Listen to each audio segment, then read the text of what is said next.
大家好，我是车乐哥。最近很多朋友都在问说，加这个燃油宝就是汽油添加剂，到底对这个发动机有没有除积碳、提升动力有没有帮助？长久的加是不是对发动机会很好？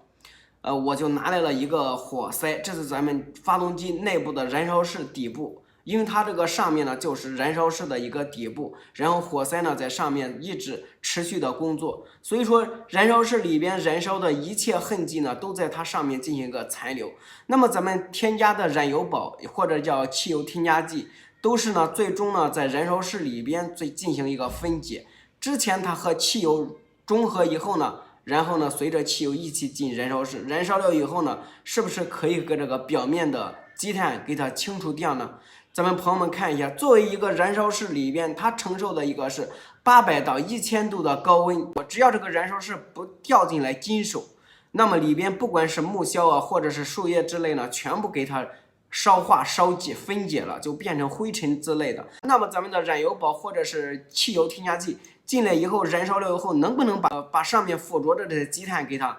分解了，然后随着这个排气筒给它排出去呢？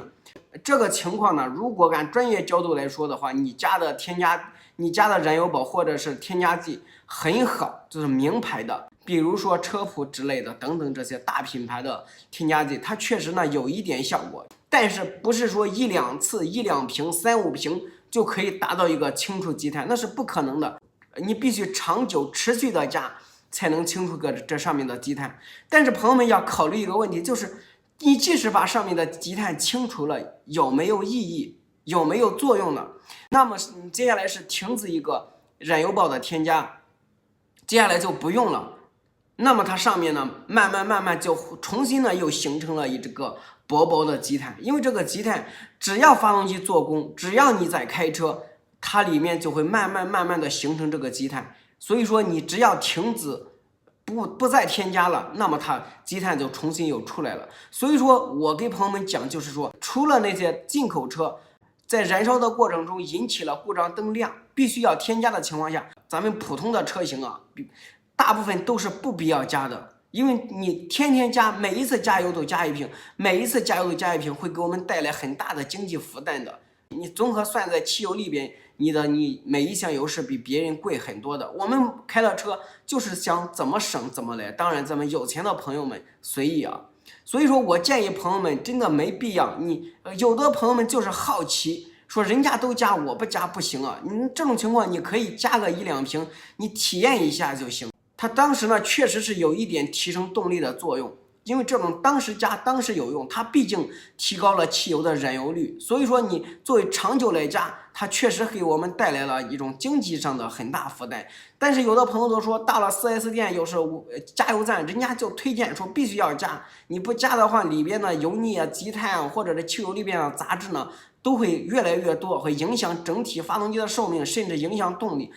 这些话的话，我觉得咱们朋友们不能太好被骗了。你骗那些新手司机、小白车手还可以，如果是一个真正的老司机，20年以后的老司机，他们听我这话应该很透彻。你不要钱，白送他让他加，他都不想加，因为这种长久的话，发动机会有依赖性的。就比如说你去加油站加，加油站那些大姐们也非常聪明，他们看车看人很准的，看你是不是新车，看你是不是豪车，他们给这种车主推荐的话，成功率是非常高的。人家也是像专家一样说，加一瓶燃油宝吧，这样的话你的发动机动力会提升，清积碳效果很好，尾气非常达标。这样一说，感觉这个道理很对啊。很多新手车主呢，经不起诱惑都加了，刚开始加几次啊，觉得确实是有效果，但后来啊。大部分都是在后来啊，因为开车感觉这个费用越来越大，所以说后期你别说加燃油宝了，有些老司机甚至呢开始加这种私油，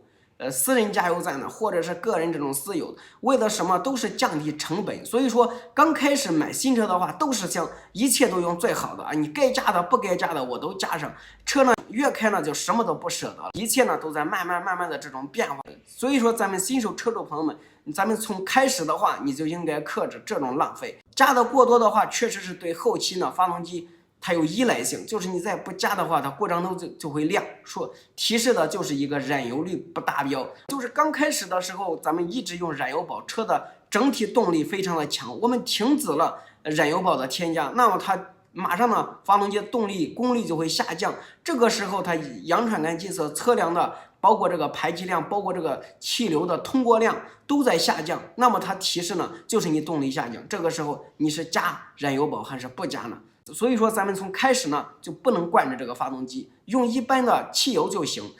不糟蹋它，不作践它，正常的用，适当的爱护就行，没必要添加过多这种添加剂。好，今天的视频就到这里，希望对大家有所帮助，感谢朋友的支持和鼓励，再见。